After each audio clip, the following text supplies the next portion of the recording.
Let's bring in James Ham here. Hammer, what's happening, man? Not a I whole feel like lot. it's been a long time since we've talked to you on the stream. Yeah, it's been a little while. Yeah, we'll see Yeah, how many times I freeze before I get angry no, and it's like fine. switch No, emails. it's I switch okay. Wi-Fi. Yeah. What's going on? Man, let's Real quick, I think he took it down. Oh, That was was the that one. bad? Yeah, Oh he was trying to man. make a joke, and it's like, bro, I don't know how I felt about you with all this, man. Settle Uh, down. RG3 is not the one I really You could dig tell on those shows he's like really trying for the pause moments too. with. You're listening to D'Lo and Casey on KIFM West Sacramento 98.5 FM KRXQ HD2 Sacramento ESPN 1320. Always live and unedited on the free Odyssey app. Same true for 1320 TV here on Twitch, YouTube, and Twitter. James, let's do the opposite of how we started the show. Let's go back to Friday before we dive into the debacle of last night.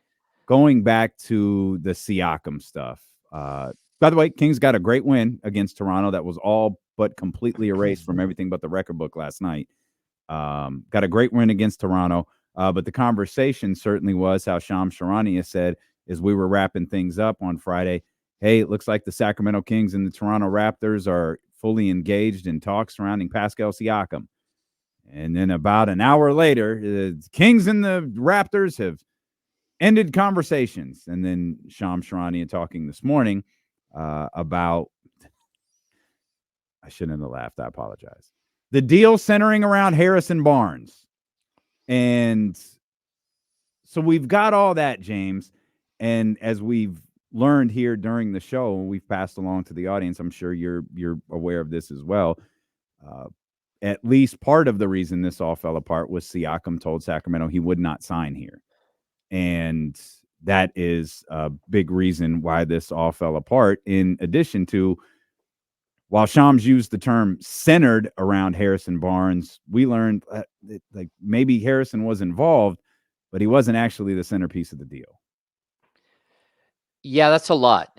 So I haven't been up to speed on everything as far as like what's in the deal, what's not. But I mean, there were some murmurs last night while I was at the arena that it's possible that Malik Monk's name had come up in Mhm. conversations in this potential trade, but I haven't heard that specifically myself. It's something that had been brought up as someone else had heard that, and it's not my source, so I'm not going to run with that as much as I would say that's very possible.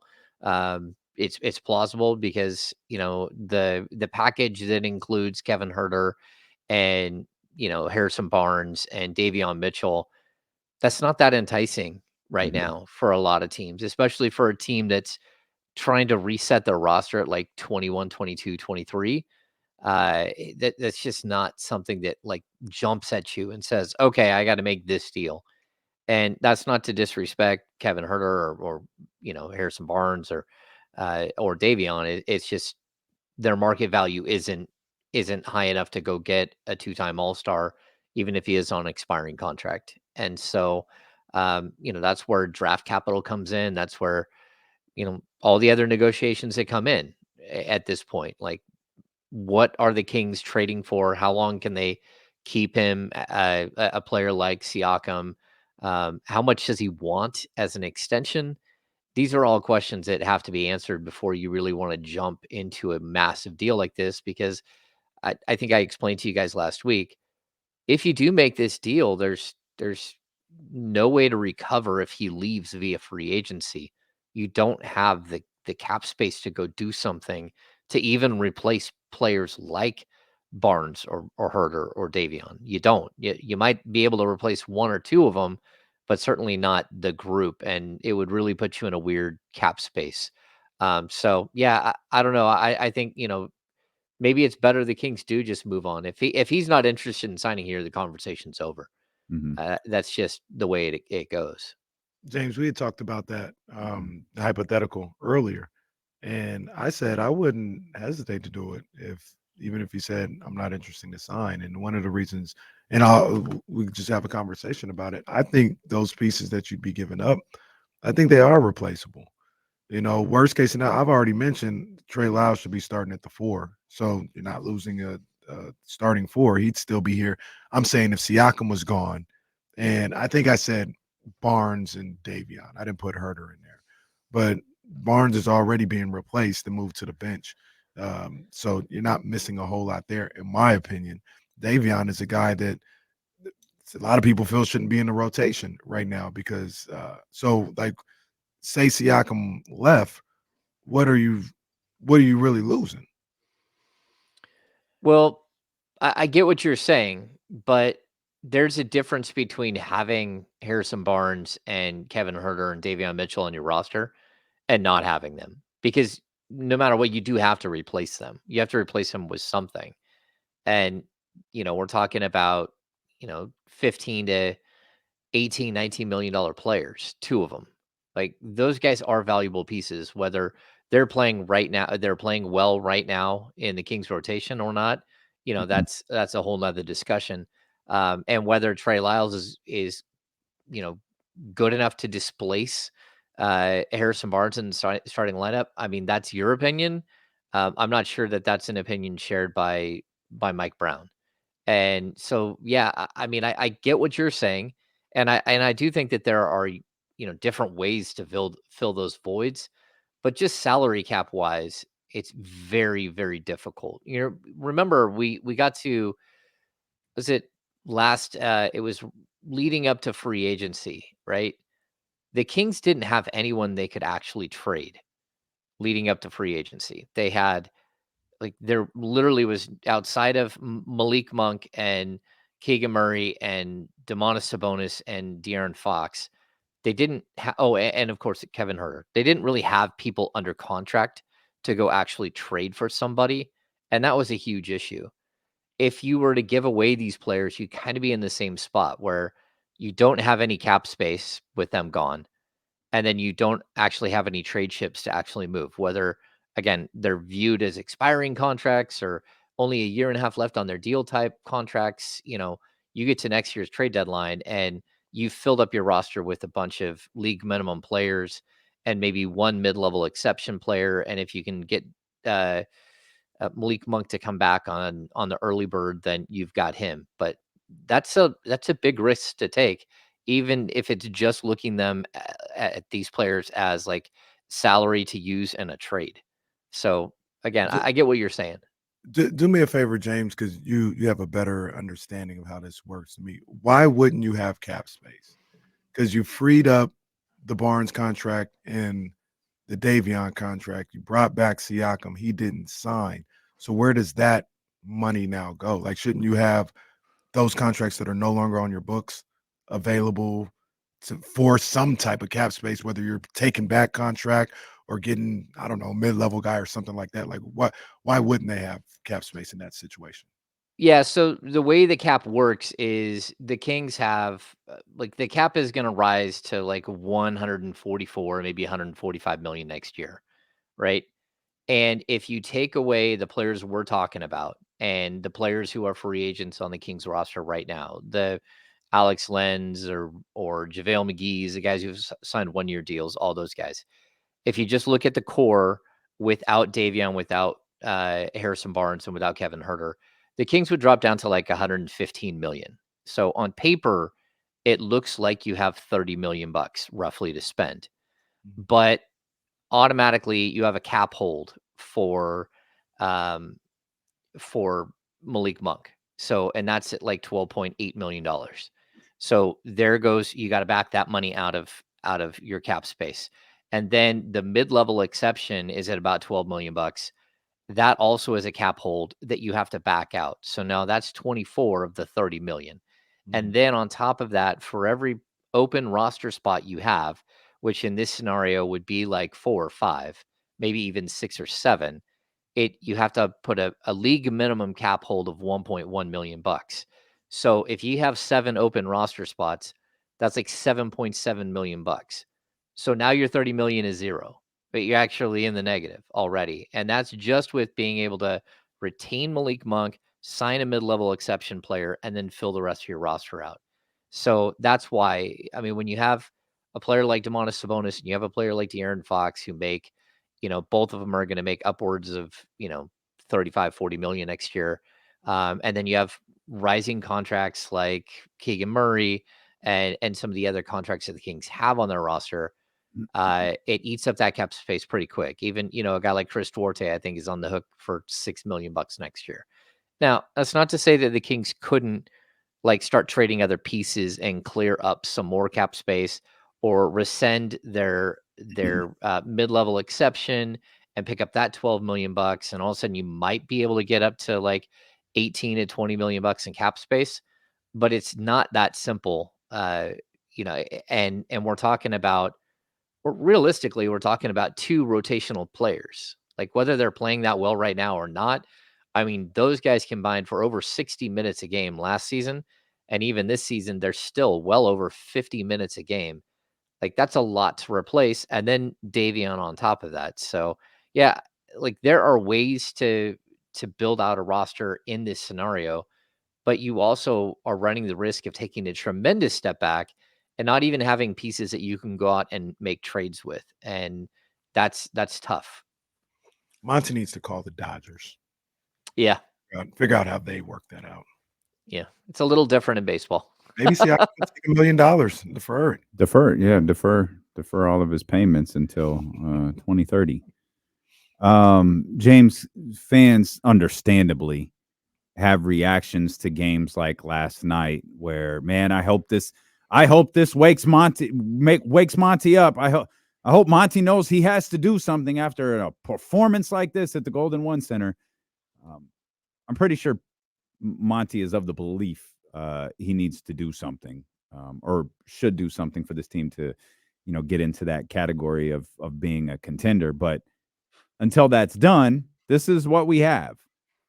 What is this team, James? I would like to tell you that I know. I've covered a lot of teams over the years, most of them bad. And I don't even remember really, really bad teams having this type of erratic play. And not only that, not just erratic play. I've covered a team that, lost back-to-back games that were just holy cow, they got smoked. And I've covered teams that have lost 7 or 8 or 9 in a row multiple times in the season. But this team, there's no way to put your finger on what's happening. How do you go behind? How do you drop down 50 points behind your opponent on your home floor? Mm-hmm. I mean, I felt so bad for people who paid money to watch that yesterday. I don't even know how, I have a buddy who I mentioned this on the Insiders earlier, who texted me that he spent $700 on tickets for him and his family to sit, I assume, lower bowl. Maybe they brought a couple of friends, whatever, but $700 just in tickets, and no Zion Williamson, which that was one big thing that wasn't one big player who didn't play. But then for the Kings to just not show up at all, it's embarrassing. And this is a trend that has happened so many times this season. We're looking at 10 losses by double figures, and a whole lot more than that by 15, 20 points. That's just, again, I don't know how to put a finger on the erratic play that are the Kings. And here's a weird fact. They're still considerably ahead of where they were last year. I don't know Mm-hmm. considerably anymore, but they didn't get to 5 games over 500 until January 15th last year. And so right now they're at 7. If they take care of business against 2 really bad teams that are coming up, that puts them 9 games over 500, and we're still No, not to don't start January 15th yet. projecting. Don't start I projecting. agree. It's just bizarre that you can't, there is no way to know who's going to show up from one night to the next. They got a back-to-back with Detroit and Charlotte. Yeah. Mm-hmm. I don't know if the Orlando game was was the Orlando game the second night of a back-to-back? Yeah, because they got blown out by Charlotte or beat up by Charlotte in the first one. I don't know. I mean, so because of, and here's what we've tried to figure out throughout the whole day. Because they're erratic doesn't necessarily mean they're bad, right? It means they probably aren't like a contender or nothing like that. Mm-hmm. But I think we get frustrated because we don't know what team's going to show up, and that is frustrating. Yeah. You can't hang your hat on something. But would you agree, James? This isn't a bad team. It's just that inconsistent team. There's a difference, in my opinion. No, I totally agree. I totally agree. And the other thing I keep bringing up is it's not like they take like one step forward, two steps back. It's always like two steps forward, one step back. Like, again, the wins over Orlando and who's the other team they beat last Toronto. week? Oh, and Toronto. Toronto. Those are really good wins. Like, Mhm. they are. I mean, they're not like the cream of the crop, but those are long, athletic, young teams that play hard, are physical. Those were good wins. But for as much as those were good wins, a loss to Charlotte, missing one of the worst teams in the league, missing 4 starters, is just you can't do that, especially at home. I mean, that's again, that's inexcusable. And then, to lose to New Orleans, okay, they've got your number. I get that, but at least make it competitive. And I don't know. I haven't seen something like this at all. Like again, a team that loses 9 in a row is just flat out bad. We can all agree, and I covered so many of those teams that they're just not talented enough. This team has plenty of talent. They show up against really good teams, and then other games there's nothing there. They're a shell of themselves, and everything looks out of sorts. And so, yeah, I don't know. I don't know how to like piece it together because it doesn't make sense to me as someone who's watched a tremendous amount of basketball over the last 14, 15 years. Ham's analogy of 2 steps forward, 1 step back is how they inch their way to 7 games over 500. Yeah. Like that's how you get to 7 games Mhm. over. Like if it was 1 step forward, 1 step back, they'd be like 2 or 3 games. But they'll do it for like 2 games and then have Charlotte lost. And they Hmm. do that enough. And instead of being 3 games over, you're 7 games over. Yeah. I'd like to tell you there's some rhyme or reason to what's happening here, but there just isn't. And until they figure out sort of that identity crisis that they're under, then it's hard to say how good this team can be or, what their ceiling is or anything else because clearly they can beat anybody outside of like Boston. I don't think they can beat Boston. And we'll see Philly and Milwaukee on this trip, and you may say the same thing, but Yeah, I'm gonna need to no, see it to believe it. yeah, this season they've beat Denver, they've beat Great matchup. uh, they've beat Dallas, They Beat beat they've beat Minnesota at Minnesota, home. Minnesota. Oklahoma City. Yeah, At their home. Oklahoma City they beat a couple of times. Phoenix they beat a couple of times. The Lakers they've beat a lot of playoff teams, so it's not just this, and it can't just be matchups. But I don't know. It's definitely alarming at this point, and I honestly at this point there's a lot of guys in that locker room that are just you can sense that they know that there is trade talk going on, that they may be part of it. They also know that like the Kings are looking to make a move now. They're not looking to wait around. Even like the deadline being February 8th. Like if they could make a move tomorrow, they probably would.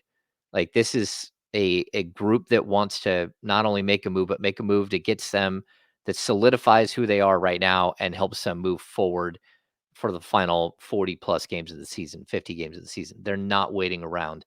And so that also it puts a different stress in the locker room because a lot of guys in there are looking around wondering, how many more games they have left with Yeah. that group. And it's not I covered Marcus. Marcus Sorton he's the example that I always give, but like I swear that Marcus Sorton, like his hair would start to fall out during trade deadline time. He couldn't play at all. He was so like it was anxiety and just stress. And he wasn't even mentioned most of the time in trades. It's just that whole season, it can get to some of these players and other people just handle it like, all right, well, this is the way it is. Like I know it's a business, and if I'm here, I'm here, and if I'm not, I'm not.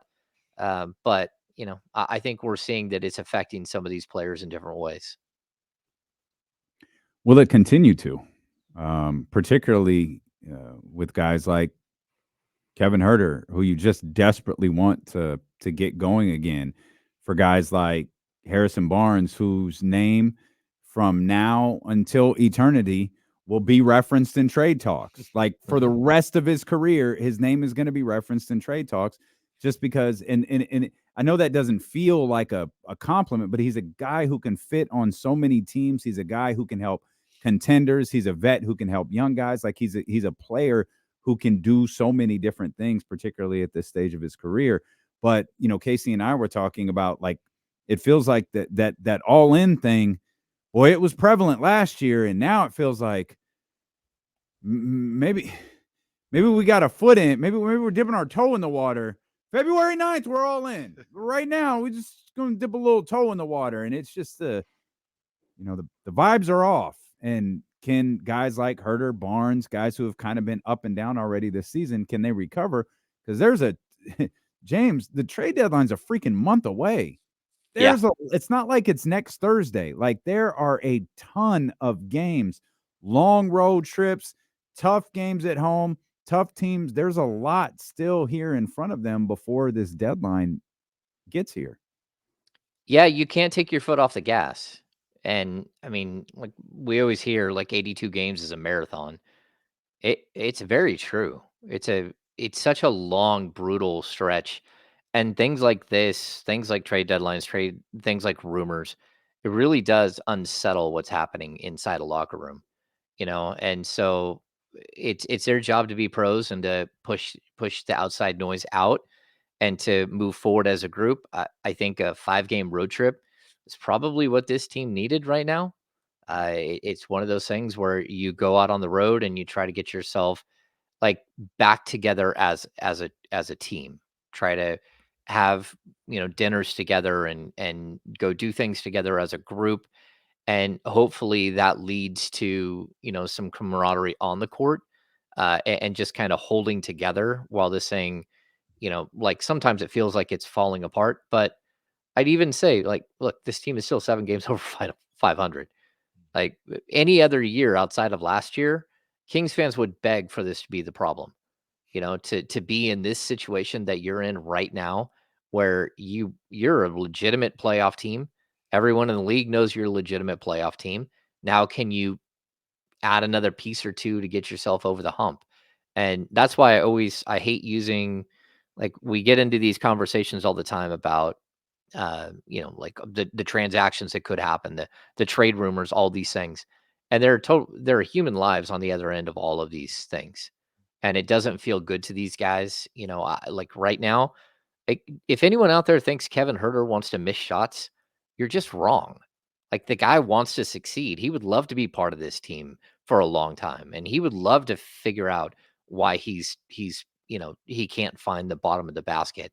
But you know, this stuff like this, like all these rumors and stuff, they impact that. And it doesn't help that you're already feeling a little off. Now you're off and you're looking over your shoulder the whole time and not wondering whether the coach is going to pull you, but you're wondering whether you're getting pulled into the GM's office at any time. And again, it's an awkward thing that I don't think there aren't many businesses like this in the world where, your boss can just walk in the door and say, "Hey, sorry, but you're not even going to a different city. You're going to a different country. We've sent you to Canada. Good luck up there playing for the Raptors." And it's just a reality of the NBA and the difficulty of what these guys go through. Stacy tried to trade me to Kansas City earlier, and they demanded I'd come with Bennett's fries. Yeah. That's right. That was the kicker. They really wanted the fries. Let's come back. I could see a thought in you. Hold that thought for 1 second, because I know you and James like to cook. So we'll come back. We'll talk much more with James Ham about Kings basketball. We'll talk, about that game yesterday, and more importantly, the road trip ahead and what these next couple of weeks look like for Sacramento. While we're here, go blue.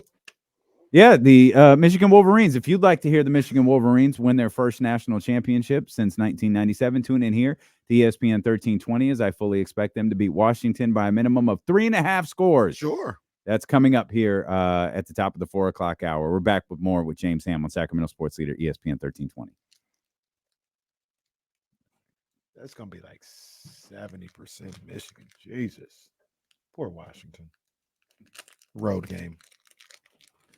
James, you ever been a fan of college football? No. No? When I was young, I was, but it's only so many times that you can, I think I was more of a casual fan that liked to bet college football. And like, how do you bet a 45-point spread? We take Like, the team that's favored by 45 yeah, because it's up there for a reason. but I think the point though is like, who wants to watch that? Who wants to be part of that? Who wants to go to that? I mean, that's not fun. That means that, that'd be the equivalent of like the Kings playing a G League team every third week or something, where you're just going to crush somebody. So I like the NFL. The college game is, I don't know. I like the speed and the quickness of it, and like how the running clock and how you can. Yeah, I Well, don't know. the killer about the college game that I just do not like, and I don't know why they don't fix it. They act like the NFL is not right in front of them, like there isn't a way to fix it. The games are entirely too long. Oh Entirely yeah, too long. They've tried to work on that a little bit because they used to stop the clock on every first down, I think it was. Every first down in the goddamn game, they'd stop the clock. And I don't think they do it as I think they had some time change, yeah. but they don't do it as much. But the two semifinal games, they started at 2 2 o'clock. They didn't end till 9:30. It was just two Oh, games. It's like 7.5 hours for two mm, games. That's entirely too much. Where you look at the NFL, they get two games done in 6 hours. That hour means something. That means something. So that's the one thing I don't like about college football. But you never like, aside from like betting and stuff like that, just growing up, you never like, oh, I like Cal or you no, know. I like Notre Dame when I was young because Notre Dame was on TV all the time. Mhm, Because NBC had the television rights to Notre Dame the whole time too, like the Lou Holtz era. mhm. So I watched a lot of Notre Dame, and I enjoyed watching it. But it was more of like just to whet your appetite for Sunday for Mhm. watching the NFL. So yeah, I don't know. It's college basketball. I love too, but I like to watch later in the year where it's a little better refined. Poor college I had a conversation with myself about this last night. I said, I'm going to spend this week watching some college basketball because I have Mm, not paid much attention to it at all. And I love college basketball, but it's suffering the most with all this realignment, transfer portal stuff, in my opinion. It's yeah. tough to keep up with who's supposed to be good, who's not good, all this other stuff.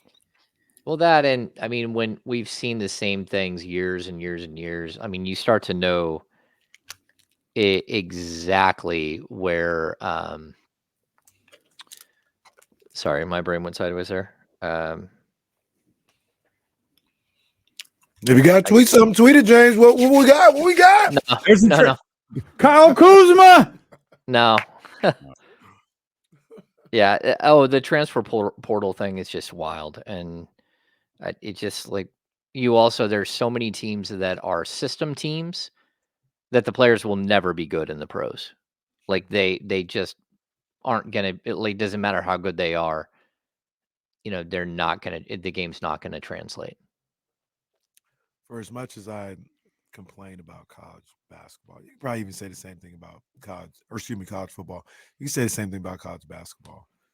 The national championship is still pretty fucking dope. Like I love national championship Monday on both sides, Mm. football and basketball.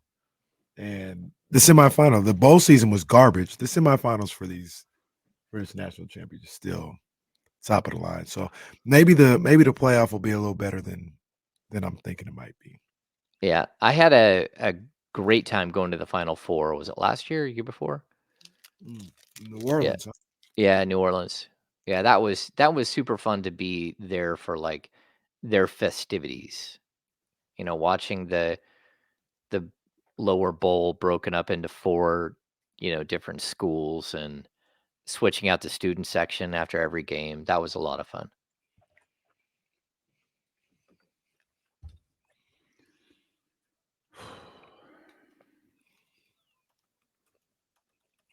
Okay. What's the last one, right? Or we're gonna have to get out early. Okay. And we're going right at the top of the hour.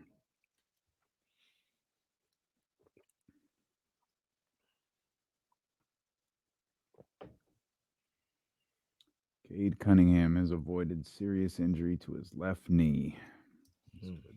but won't play. Oh yeah, he's out for a few games. Yeah. I didn't see the injury. Oh boy, they will be in Las Vegas next year. We're doing National the show championship. live. Yeah, we're doing the show live from Vegas. D-Lo and KC, let's go.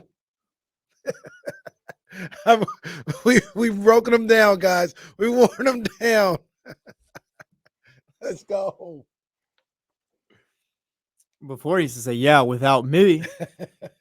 Oh, I like. We just got to see whose residency is there at that time. That's it. Tell him he's Vegas Barling now, man. That's it. Vegas Barling. Put it That's on a it. shirt. Vegas Barling. Got this little table that is like when you sit in this table, like the fountains are right behind you, the Bellagio fountains. Hype. Sounds rich. You did have to pay extra for the table. Oh, shut up! I wish I was like, damn. You guys are I jerks. do too, man. It's a different lifestyle, man. It really is. We're I coming don't back. care where I stay in Vegas.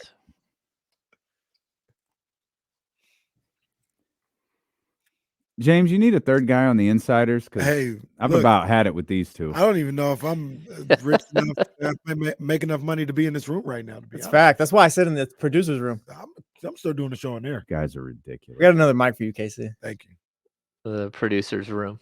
Oh boy, Guys are big We're money. close. We're close to getting Kyle in the main room. That's what I keep hearing. It's like we're Right. almost there. Where Kyle is going to join me in studio. What is it, Studio 2? Studio? Yeah, eight? who's sitting in Studio 1? This is running itself. No, they're making it so he can run the show from the board right in front of you. Oh, very good. Very good. Yeah, that's the I like plan. it. I like So it. I'll switch over and I'll be there in Casey's seat, Okay. and he'll be in, and then we won't have all those adjustments to make at the You guys in the have That's two good crossover. stuff. lights on. It's good Yeah, stuff. Two we'll sets see of though. lights during the show. Yeah. Oh man, the evolution of the insiders. Love to see it. Love to see it. Love to see it. James, I've just a lot of Kings talk here today. Trade deadline a month away. We had the Siakam rumors from last week. Like, let's say hypothetically that is just a call that Monty McNair's not willing to answer anymore. Like, we've been down this road with Toronto. I think we've got enough intel to believe they've been down this road with Toronto a couple of times. Let's just move on from dealing with Masai Ujiri. Where do you, James Ham, the general manager, turn your attention to next? Yeah, I mean, there's going to be deals out there that we don't know, right? There are I going to be hope so. players. There are going to be players that we aren't looking at, that we haven't like centered on, that that could become available, right?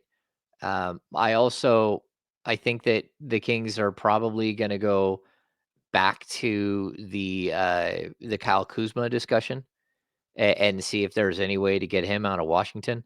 You know, we've heard that there's potential for him to be available, although the asking price of 2 first-round picks seems a little high.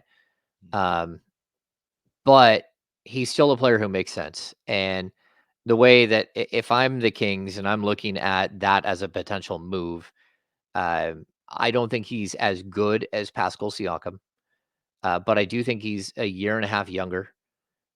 He's under contract for another 3 years after this year on a declining scale deal that pays him like 23.5, 21.5, and 19.5 million. So basically, he's half the price of any deal that you would have to pay Siakam. And so all of these things, like, I think there's also an added bonus that if you were to somehow make that trade, that you could potentially make it without Harrison Barnes being attached. And next thing you know, you've got Harrison Barnes as like your third or fourth forward in a mixture with Keegan Murray and Trey Lyles, and so all of these things to me make a lot of sense. Now, whether the Kings can get that done or not, I don't know. Again, they had a deal for him once before where they're trading Buddy Hield to the Lakers for him and Montrezl Harrell. They talked to his people during the offseason, for what I know, and like had worked on a deal, a potential deal for him to come to Sacramento before he chose to go back to Washington. But he's a type of long, athletic, 3-4 that can rebound, that can score, that can play some defense, can shoot the ball a little bit, and he would make a lot of sense as like a long-term pairing with what you already have, without disrupting everything. And he's also a player that if it wasn't working out a year in or 2 years in, it's not like you couldn't go move him. His contract, a declining scale contract for a guy who can average between like 18 and 23 points a game, is really, really solid. He basically has the Buddy Hield or Harrison Barnes contracts that the Kings signed during the Ken Catanella era, where it's declining each year by $2 million. What do you think what do you think the percentages are that nothing gets done? I think they're pretty high that something gets done. I don't know what that something is. I mean, I hope that they don't do something silly like in Kings a trade panic. for a second round pick. Yeah, I don't think I know we're what gonna I'm- see like the Kessler Edwards thing, right? Like 27 seconds. That's it. There it is. There it is. The Kessler Edwards deal. That's Yeah. that's what I'm feeling. I don't even think we're gonna see like what was the year before where they traded for DeLon Wright and Mo Harkless and Terrence Davis. Maybe that was 3 years ago. I don't see that like small of a deal. I think that they're actually going to try to add like a rotational piece, and preferably a starter, someone who makes your team much better. And I think that there are options to do that at both the shooting guard position and one of your forward spots, especially with Keegan Murray's ability to play the 3 or the 4. Yeah, I'm leaning towards minimal. Not because unless, and this is the important part. Let me Mhm. starter. No. Okay. Well, No. at the rate that 2 position is going, maybe I don't know.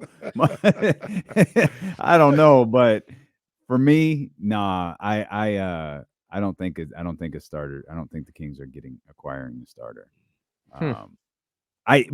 But to what James just said, there's something out there we're not talking about. Like, it's always the loud deals that I'm like, I don't know. But there's something out there that we're not talking about, something that's maybe off our radar. Maybe it's on a wish list, but we feel like it's far-fetched. Maybe that's out there, but I have no clue who it is. Yeah, it's tough too because you're always looking for the other partner. Like, right? It's not just what do you have to offer. It's do your thoughts align with another team? And that's not usually easy to do. You really have to mine the entire NBA for a team that might need a starting shooting guard or might need shooting more than they need a defensive player. And so you've got this and this to offer, and they have this and this. You got to find a team that's, you know, in the case of like if you're going to move Harrison Barnes, it'd have to be a team that is already good and wants to and needs a fifth starter to help maybe get them over the hump. And and they're willing to move player X and Y because they don't fit in the rotation or something. Like there's always like motivations and contracts and play styles and all that stuff, and you got to find just the right partner. And so I don't think it's as easy as people think, and it's certainly not as easy as just throwing a bunch of names into a trade machine and seeing if it works financially. It's Who usually a says lot more no? complex. Yeah. Yeah, it is a lot of who says no. Like it's complex, and you also have to remember that part of that calculus is who the player is on and off the court. It's what they mean to the team already. It's some of the players that you have on your roster might go to management and say, hey, we would prefer this player doesn't get traded, you know? And so these are all things that, like eh, I don't think the Kings will entertain trading Malik Monk. I don't think that that's even a possibility. Maybe Mhm. I'm wrong. I don't think I'd make him as quote unquote untouchable because he is on a contract that's expiring at the end of the year, and you could lose him without the ability to go out there and retain and re-sign him. But those are things where you got to look around and say, hey, how do we keep this thing together? How do we build on what we already have? What Monty said, maintain and I can't remember what is maintain Maintain it and improve, right? and Maintain and improve. improve. Yeah. Yeah. So they've got to find, I think right now they're maintaining. It doesn't feel good, but maintaining nonetheless. They need to find a way to improve. And that's not always easy. You want to talk about yesterday? I don't know if you want to talk about yesterday. Not really, but It's okay I'll if you ask don't want to talk about yesterday. I'll ask you a broader question. De'Aaron Fox hit the first three. He hit the first points for the Sacramento Kings yesterday. Mhm. And that was it. Hmm. That was it. It wasn't De'Aaron didn't make another field goal. De'Aaron didn't score again. Yeah. He didn't even get to the foul line. What we just had I'm sorry. What game was he? Orlando, the game where he was really bad and Malik Orlando took it home. Mhm. Yeah, because he hit at all that De'Aaron hit the game winner, Mhm. or what turned out to be the game winner. So you just kind of had that game where it's like De'Aaron ain't gonna have another one of those. He had, but not only the worst game of the season. This had to be his worst game as a pro. Mhm. Since This his was rookie season. Yeah. this was bad. Mhm. What the hell? That's the question, James. What the hell? What is this? Is when stuff like this happens? There's speculation. De'Aaron's hurt. Is he tired? He didn't get to the foul line. Is it the Pelicans? Was it the flow of the game? Like, what was less about Sacramento and more about De'Aaron? What was De'Aaron yesterday? Yeah, I mean, I think we saw it all 3 games here of the 3 games in 4 nights. He didn't look like himself on Tuesday. Wednesday, he really didn't look like himself. Well, let me think.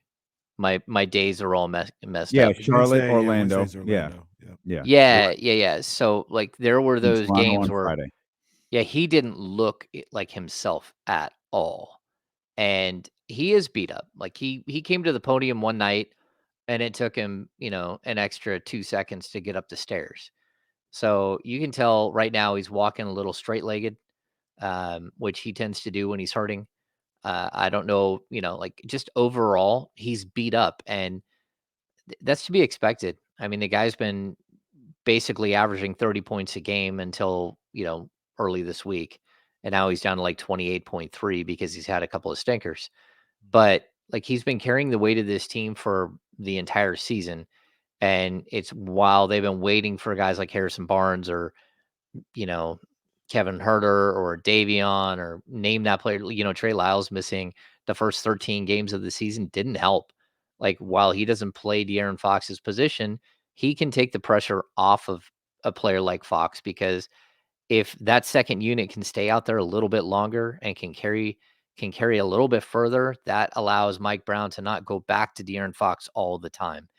And so, look, I think we all know that there's going to come a point where he was going to have to take a few games off, or where he was going to slow down a little bit, but then he'll surge again and he'll be right back up to where he was. I just think that this is a stretch where he's taken some hits, and it's really tough to maintain your body for 82 games when you're the guy who has to take on so much of everything that's happening. It's also why I think Mike Brown has been using Malik Monk a lot more to try to shoulder some of that weight while they've been playing together more, and why he's been taking over as like a lead guard.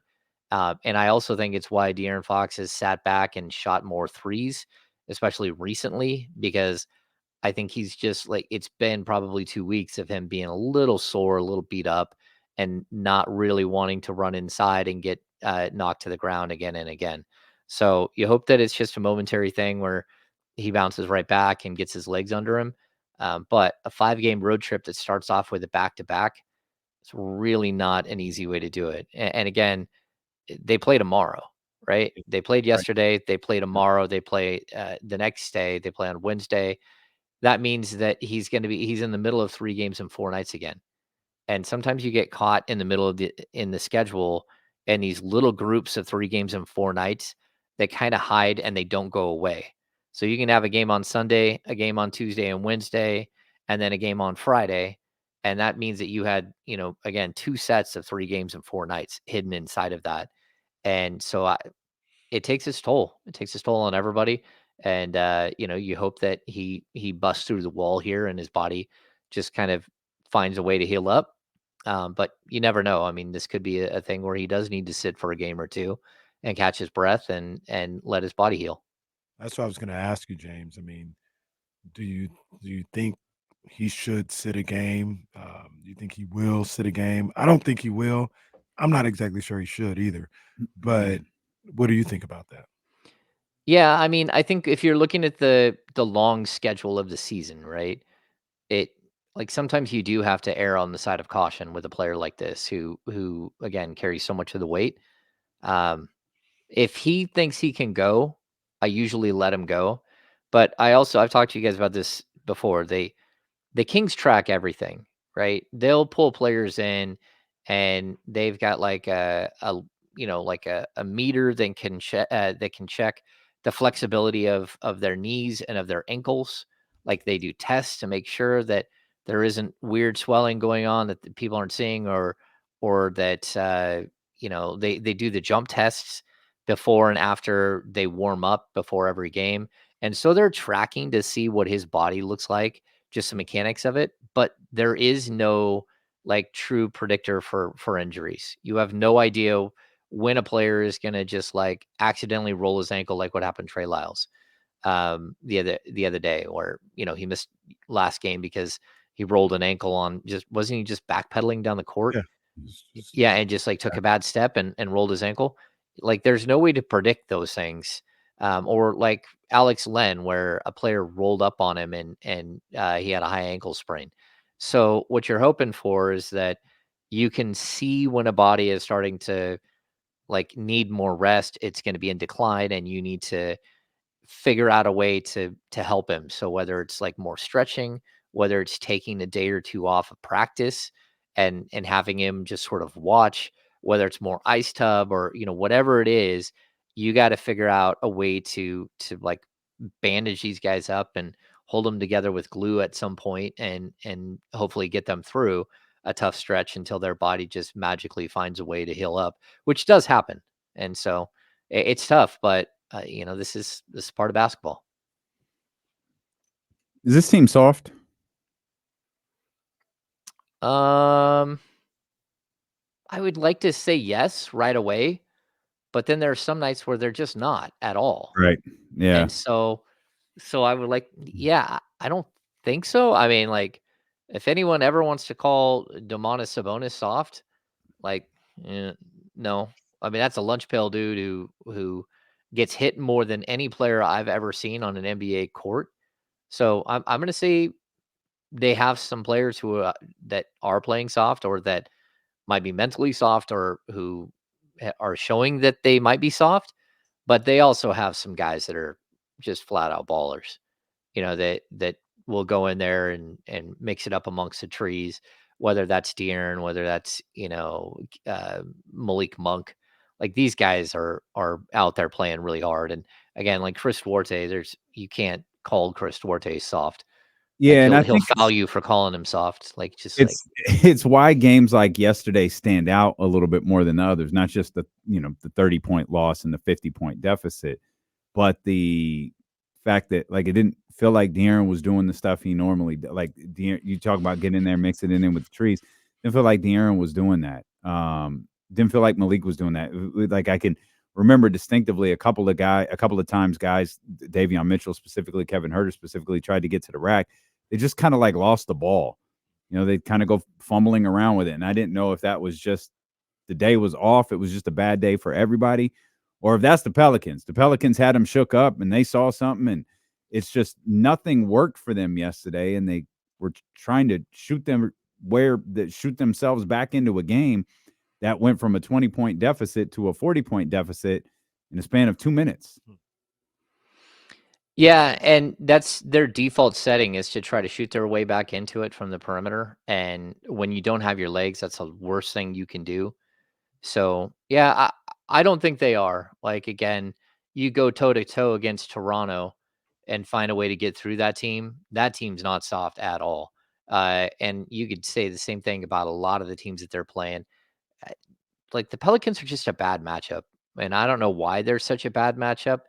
But like even the Valanciunas Sabonis matchup, like they're really close because they both play for the Lithuanian national team. Mhm. And like Jonas Valanciunas, like he's excited to play against Sabonis. He wants to go in there and battle Sabonis, and he'll have a big game against Sabonis. So, are the Kings as tough as the Pelicans? No, but like there's a lot of like varying degrees of toughness that is in the NBA, and I think they just have to find consistency more than anything else and not worry about that.